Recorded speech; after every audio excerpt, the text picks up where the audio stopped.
इसलिए जम्मू कश्मीर की आवाम जो है 5 अगस्त से सफोकेटेड है। आज उनको मौका मिलेगा उस सफोकेशन का जवाब देने के। यहाँ पे डिवाइड एंड रूल करने की पूरी कोशिश कर रही है। एक कम्युनिटी को दूसरी कम्युनिटी से लड़ाओ, इसको बोलो तुम इससे अलग हो, उसको बोलो तुम इससे अलग हो। ये नहीं चाहते हैं 5 लोग भी साथ रहे, ये चाहते हैं हम छोटे छोटे टुकड़ों में टूट जाएं। कार अलायंस बना था, पीडीपी तो साथ नहीं रही, अब तो वो आपके ओपोनेंट हो गई, तो सबको साथ कैसे? उन्होंने कहा आप क्या कह रहे हैं बीजेपी ने नहीं खड़े किए, वो बाकी कैंडिडेट्स हमारे ही हैं। अब हम यही बात बोलते थे तो तब आप भाई बहन मुराद है नंबर से। हाँ, उन्होंने कल कहा ना, मैं अभी थोड़ी देर पहले ही देखा, उन्होंने कहा कि हमने नहीं किए कैंडिडेट खड़ा, लेकिन वो बाकी जो है वो आप क्या कहना चाहती हैं, वो किन के बारे में कह रहे हैं? वो बाकी क्या, अब मैं क्या कहना चाहूँगी, वो तो खुद साफ तौर पे कह रही हैं हमारे पास वही कार्ड है, हमारे पास है अल्लाह का नाम और सच्चाई का कार्ड, ना हमारे पास किसी का सपोर्ट है और ना कुछ है, लेकिन हमें जम्मू कश्मीर की आवाम का सपोर्ट है और बस हमें वही। जम्मू कश्मीर में इंतखाबात की गहमा गहमी है और ऐसे में सभी सियासी जमातें अपने अपने उम्मीदवारों के हक़ में राय दहिंदगान को मुतवज्जा करने की कोशिश में लगी हुई हैं। जम्मू कश्मीर की 3 सीटों, वादी कश्मीर की 3 सीटों और जम्मू में कांग्रेस के साथ अलायंस में इन इंतखाबात में लड़ने वाली नेशनल कॉन्फ्रेंस जो इन सभी सीटों पर ख़ुद को अपना दावेदार बना रही हैं, उनकी स्पोक्स पर्सन इस वक्त हमारे साथ। मैम, सबसे पहले तो आपका खुशामदीद प्रोग्राम में। शुक्रिया मैम, 5 अगस्त 2019 के बाद पहला मरतबा जब लोग अपने वोट का इस्तेमाल करेंगे और एक ऐसे वक्त में जब डिलिमिटेशन की वजह से हदूद बंदी की गई है, तो किस तरह देखती हैं ना इलेक्शंस को आप? देखिए, जो जम्मू कश्मीर की आवाम है बहुत ही पॉलिटिकली अवेयर कौम है, जानते हैं सियासत जो है घर पे डिस्कस करते हैं, दुकान पे डिस्कस करते हैं, लंच डिनर टेबल पे डिस्कस करते हैं, तो बहुत ही पॉलिटिकली अवेयर है, इंक्लिनेशन है सियासत की तरफ, तो जानते हैं कि क्या करना है क्या नहीं करना है। 5 अगस्त के बाद हमारे ऊपर बहुत सारी मुसीबतें ढाए गए। पहले तो हमारे राइट्स ख़त्म कर दिए गए, फिर हमें कहा गया कि ये जो हो रहा है आप लोगों की भलाई के लिए हो रहा है। हमारी पार्टिसिपेशन के बगैर हमारे ही राइट्स गए और बाद में हमें ही कहा गया ये आपकी भलाई के लिए हो रहा है। आज तक इन्होंने प्रिवेंटिव डिटेंशन में उस वक्त बोला कि ये जी कुछ प्रिवेंटिव डिटेंशन है, बच्चों को उठाना पड़ेगा, जेलों में डाला। वो मुल्क भर के जेलों में अभी तक हैं, आज तक उन्हें छोड़ नहीं रहे हैं। और आज तक उनके जो माँ बाप हैं वो चिल्ला रहे हैं कोई तो हमारी सुनवाई करे, कोई तो हमारी बात सुने। अब उन्होंने वहाँ जाना भी छोड़ दिया है क्योंकि ट्रैवल महंगा, वहाँ होटल महंगा, और ऊपर से जो ह्यूमिलिएशन उनको होती है वहाँ अंदर जाने में, जेल में। क्योंकि बहुत सारों ने ये भी कहा कि भाई नहीं अच्छा लगता, कुछ हुआ है, कुछ सुनने में आया वहाँ, तो क्योंकि हमारी माएँ बहनें जाती थीं, अब वो नहीं जाते हैं। तो आप क्या बात कर रहे हैं, इन्होंने हमारे साथ क्या भला किया? तो आप मीडिया वाले भाई हैं, आप लोगों को बात नहीं करने देते हैं। UAPAP ऐसे ये फेसबुक और ट्विटर पे पोस्ट नहीं डालने देते हैं आज सरकार के खिलाफ।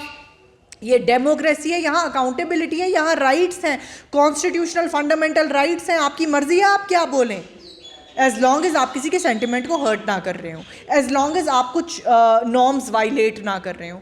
बाकी आपको आज़ादी है बात करने की। इन्होंने तो आज़ादी ख़त्म कर दी, ये डरा के रखा हुआ है, सफोकेट हो गए हैं लोग। इसलिए जम्मू कश्मीर की आवाम जो है 5 अगस्त से सफोकेटेड है। आज उनको मौका मिलेगा उस सफोकेशन का जवाब देने का, जो इन्होंने नेशनली और इंटरनेशनली प्रोपेगेंडा किया, हमने कश्मीरियों के राइट्स ख़त्म कर दिया और कश्मीरी खुश हैं। ये कश्मीरी जवाब देगा जब वो अपना वोट डालेगा कि वो कितना खुश है। तो आपके कहने का मतलब कि राय दहिंदगान अपने वोट के ज़रिए अब एब्सोल्युटली बहुत अच्छा मीन्स है, बहुत अच्छा तरीका है अपने जज्बात को जाहिर करने का, बहुत अच्छी बात है, करना चाहिए। At the same time Kashmir की जो 3 नशस्तें हैं, इस पर भाजपा ने अपना उम्मीदवार ही खड़ा नहीं किया, तो वहाँ तो आपके मुखालिफिन में सिर्फ रीजनल पार्टी ही सी। बीजेपी ने कल, उनके एक लीडर ने कहा कि हमने जी जो कैंडिडेट्स हैं वो हमारे ही हैं। आपने उनकी लीडर का वो देखा होगा इंटरव्यू, उन्होंने कहा आप क्या कह रहे हैं बीजेपी ने नहीं खड़े किए, वो बाकी कैंडिडेट्स हमारे ही हैं। तो अब हम यही बात बोलते थे तो फिर तब आप भाई बहन मुराद है नंबर से। हाँ, उन्होंने कल कहा ना, मैं अभी थोड़ी देर पहले ही देखा, उन्होंने कहा कि हमने नहीं किए कैंडिडेट खड़ा, लेकिन वो बाकी जो है वो। आप क्या कहना चाहती हैं, वो किन के बारे में कह रहे थे? वो बाकी क्या, अब मैं क्या कहना चाहूँगी, वो तो खुद साफ तौर पे कह रही हैं। मैं तो पहले से कहती आ रही हूँ कि ये बाकी सारे मिले हुए हैं। तो वो तो सारे ऐसा नहीं है कि वो जो पार्टीज़ हैं वो कहते हैं हम नहीं हैं। वो भी कहते हैं हाँ भाई हैं तो अब तुम लोग क्या कर लोगे। हम कहते हैं नहीं जी, हम छोटे लोग हैं, हम क्या करेंगे। मैम, जम्मू की नशस्त की अगर बात करें, जो कि उधमपुर में आज बाज़ाबिता इंतखाबात हो रहे हैं, कांग्रेस के साथ अलाइंस में है आप, वहाँ का वोटर जो पहले जो हमने देखा उन्होंने बड़े जश्न मनाए थे, बीजेपी के साथ अपनी दावेदारी दिखाई थी, तो क्या लगता है आपको इसमें वो किसका इंतखाब करेंगे? मैं चाहती हूँ पर्सनली कि इंडिया अलायंस जीते, ये मेरी सोच है कि जो इंडिया अलायंस है वो जीते, उसी में से कोई वज़ीर आज़म बने, क्योंकि मुल्क के जो हालात हैं वो थोड़े अजीब से हो गए हैं। मजहबी लाइन पे सियासत की जाती है, सीए लाया जाता है, उसमें मुसलमानों को एक्सक्लूड किया जाता है, और यूसीसी लागू करने का भी दावा किया जाता है। तो ये जो है एक कम्युनिटी को दूर रखने के लिए किया जाता है। तो कहीं ना कहीं जो जो इंटेंशंस हैं वो इतने सही नहीं लग रहे हैं इन लोगों के हमें। तो इसलिए मैं तो कभी नहीं चाहूँगी ये जी हिजाब पे बैन लगाते हैं, दाढ़ी क्यों है आपकी, हिजाब क्यों पहन रहे हो, टोपी, नमाज आपने परसों देखा लाते मार रहे थे उनको जो वो नमाज पढ़ रहे थे सड़क पे। तो अब हम क्यों चाहेंगे कि इस तरह की सरकार हो। आपके कहने का मतलब दीगर रियासतों में जो सूरत हाल है उसके असरात जम्मू में देखने को मिल सकते हैं। हम चाहते हैं कि लोग उस अलायंस को जिताए जो अलायंस सबको साथ लेके चले। देखिए ये एक ऐसा गुलिस्तान है जिसमें सारे फूल हैं और अलग अलग किस्म के हैं, लेकिन सबको साथ लेके चलना है। ऐसा नहीं कि किसी को मज़हब के नाम पे, किसी को उसकी आइडेंटिटी के नाम पे परेशान किया जाए, वो ठीक बात नहीं है। आज पासपोर्ट नहीं मिलता है जम्मू कश्मीर में, कहा जाता है आपका जी कोई रिश्तेदार का रिश्तेदार, इसका जी कोई मिलिटेंट लिंक है। आप देखिए ना कहाँ पहुँच गए हैं हम। अब जिसका मिलिटेंट लिंक है आप उससे पूछिए, अब उसके रिश्तेदार के रिश्तेदार को कहाँ पता है कि बंदा क्या कर रहा था। तो इस तरह की छोटी छोटी चीज़ें जो हैं ये इन्होंने इतने डीपली इन्होंने अंदर तक रूट्स तक पहुँचा दी है कि लोग परेशान हैं इस वक्त मुल्क भर में, और जम्मू कश्मीर में तो ज़्यादा ही। जम्मू की आवाम मुझे लगता है कि परसों के जलसों में मुझे बड़ी एंथुजियास्टिक लगी, तो इंशाल्लाह उम्मीद करेंगे कि वो 2 सीटें भी इंशाल्लाह जो हैं इंडिया अलायंस के नाम ही हों। आपने कहा सबको साथ ले चलें, लेकिन कश्मीर की जानिब जब हम रुख करते हैं, गुपकार अलायंस बना था, पीडीपी तो साथ नहीं रही, अब तो वो आपकी ओपोनेंट हो गई, तो सबको साथ कैसे मुमकिन हो? देखिए हम तो डॉक्टर फ़ारूक अब्दुल्ला साहब ने हमेशा कोशिश की सबको जोड़ने की। आप लोगों ने खुद उनके एफ़र्ट्स देखे उसके बाद कि किस तरह उन्होंने सबको एक एक बंदे को लाया। उन्होंने ये भी नहीं देखा, कुछ पार्टीज़ उसमें से मतलब इतने बड़े पार्टीज़ नहीं थे, बट उन्होंने कहा नहीं, एक इंसान भी अगर है इसकी वैल्यू है, एक voice is still one more voice. तो डॉक्टर साहब ने सबको जोड़ा, डॉक्टर साहब ने सबको बहुत इज़्ज़त से साथ लाया, और वो चाहते थे कि पीएचडी बहुत अच्छा करे। लेकिन अचानक जो है पीडीपी के बयानात सामने आने लग गए, उनके ट्वीट्स, उनके बयानात, तो हम बड़े परेशान होते थे। हम डॉक्टर साहब को कहते थे डॉक्टर साहब ये लोग हमारे खिलाफ बयानबाजी कर रहे होते हैं, समझ नहीं आ रही है पीएचडी। तो वो कहते थे नहीं मैंने तो कल ही मीटिंग की, क्यों कर रहे हैं बयानबाजी। तो वो उस बात को इतना सीरियसली नहीं लेते थे डॉक्टर साहब, वो लड़ाई को कहते थे भाई भूल जाइए। तो क्या हुआ, चाहे डॉक्टर साहब, मतलब मैं कह रही हूँ अगर आप आज भी डॉक्टर साहब से पूछेंगे वो यूनिटी के साथ है, वो नहीं है कि भाई अलग अलग आप सारे चलें, नहीं, इसके साथ वो हैं ही नहीं। इसलिए लेकिन फिर जब बाद में उनकी मुहिम तेज़ हो गई हमारे ख़िलाफ़, तो कहीं ना कहीं हमें रियलाइज़ हुआ कि यार ये तो गलत हो रहा है सारा। हम तो मतलब इनको सपोर्ट कर रहे हैं, हम इन्हें साथ लेके चल रहे हैं, लेकिन ये हमारे खिलाफ दिन भर बयानबाजी कर रहे होते हैं, ट्विटर पे पोस्ट लिख रहे होते हैं हमारी लीडरशिप के खिलाफ। बताइए ये अच्छा लगता है क्या? जब आप एक अलायंस में हैं, आप एक दूसरे के ऊपर कीचड़ उछाल रहे हैं सीधा इंटरनेट पे, सोशल मीडिया पे, टीवी पे, उसके बाद बचा क्या? हमने जी इग्नोर किया 2-3 साल, लेकिन फिर पिछले 5-6 महीने में इतनी ज़्यादा इंटेंसिटी बढ़ गई इन चीज़ों की, हमने कहा भाई अब क्या बोला जा सके, और आज तक हमने कुछ नहीं बोला है।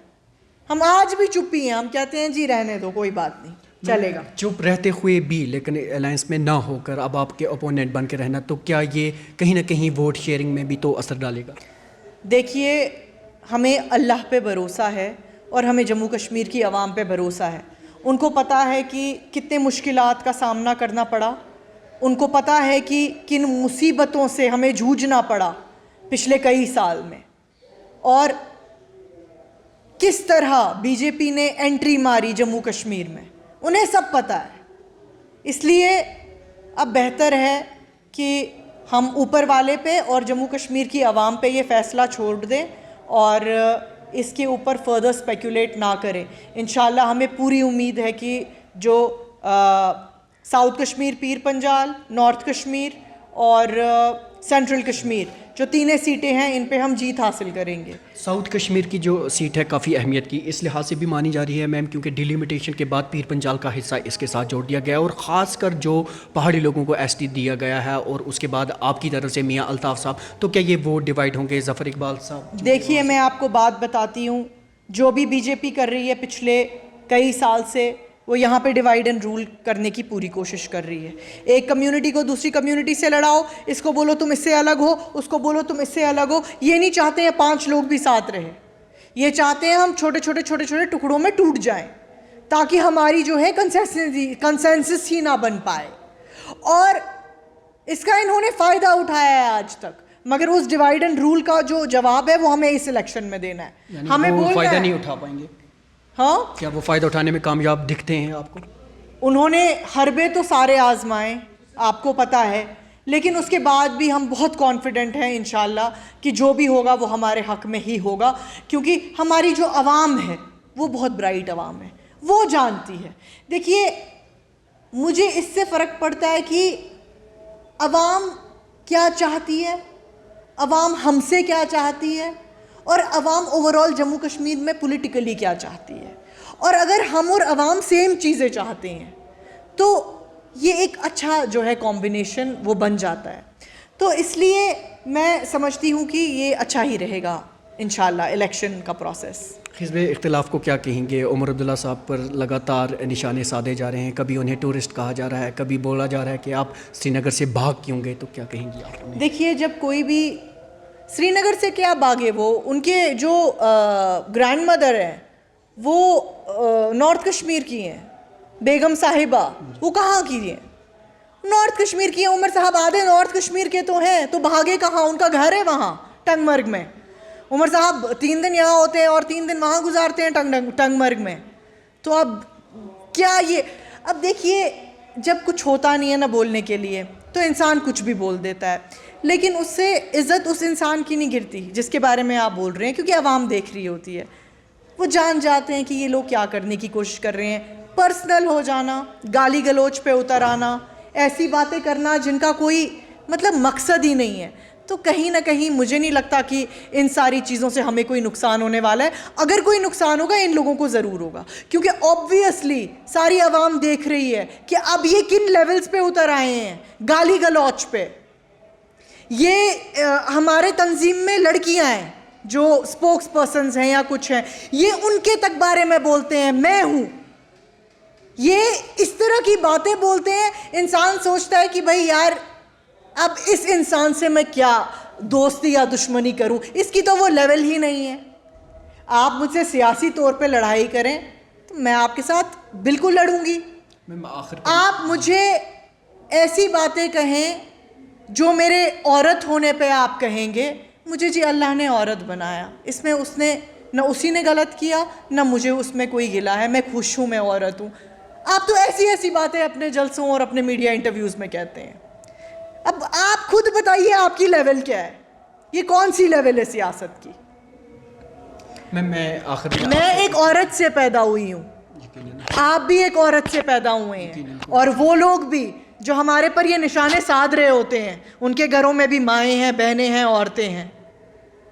तो लेकिन कहीं ना कहीं मैं समझती हूँ कि उनकी अपब्रिंगिंग फेलियर है और उन्हें अपने गिरेबान में देखना चाहिए। उनको पता लगेगा कि बहुत सारे कमी हैं उनके पर्सनालिटी में और उनके एटिकेट में, उनके तौर तरीके में, उनके तमीज़ में, उनके लहजे में।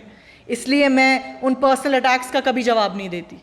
मैं सोचती हूँ कि भाई जब इंसान इस लेवल पे आ गया, उसके बाद इसके साथ बात करना फ़ायदा क्या है? उसके बाद छोड़ दीजिए, इग्नोर, ख़त्म। चलिए आप कह रही हैं इन्हें इग्नोर, तो चलिए इग्नोर, लेकिन मैं आखिर पर आपसे ये जानना चाहूँगा, जो नई पार्टीज़ वजूद में आ रही हैं, जैसे अपनी पार्टी देखें, DAP AP देखें, या और कई ऐसी पार्टी हैं जिनके तो नाम भी अब याद नहीं रहते हैं, तो इन पार्टियों के वजूद में आने से और इलेक्शन में आ जाने से क्या ये नेशनल कॉन्फ्रेंस की वोट शेयरिंग में नुकसानदेह साबित हो सकती हैं? कोशिश ये थी, कोशिश ये ज़रूर थी।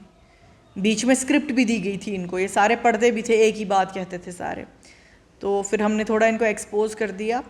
कोशिश इनकी यही थी कि कुछ जो है हमारे वोट को तोड़ने की करें या जो भी है, लेकिन फिर से उसी बात पे पहुंचूंगी। कश्मीरी अवाम, पहले अल्लाह पे भरोसा है हमें, फिर हमें जम्मू कश्मीर की अवाम पे भरोसा है। हमें पता है, उनको सब पता है, बस वही हमारा जो है सच्चाई का जो कार्ड है ना, हमारे पास वही कार्ड है। हमारे पास है अल्लाह का नाम और सच्चाई का कार्ड, ना हमारे पास किसी का सपोर्ट है और ना कुछ है, लेकिन हमें जम्मू कश्मीर की आवाम का सपोर्ट है और बस हमें वही चाहिए। चलिए, हमारे साथ बात करने के लिए आपका बहुत बहुत शुक्रिया मैम। बहुत बहुत शुक्रिया। अस्सलाम वालेकुम। जम्मू कश्मीर के अवाम इस बार अपने वोट के ज़रिए ही भाजपा को सही जवाब देंगे। बात कर रही थी सारा खयात शाह, जो नेशनल कॉन्फ्रेंस की स्पोक्स पर्सन हैं। दैनिक सवेरा के लिए श्रीनगर से कैमरामैन असरफ खान के साथ में ज़ुबैर कुरैशी।